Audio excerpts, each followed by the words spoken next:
خب اول نسخه قدیمی ماینکرافت یعنی 1.7 رو دانلود میکنیم و میریم سراغ بازی.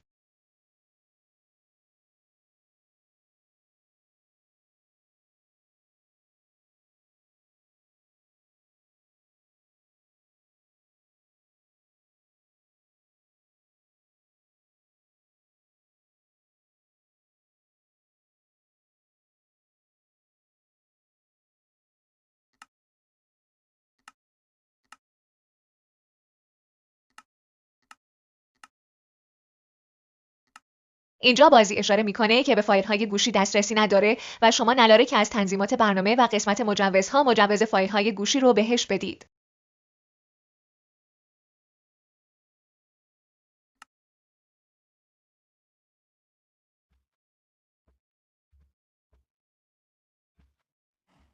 خب ببینیم چی میشه. اشتباه گذاشتیم، اینجوری درسته.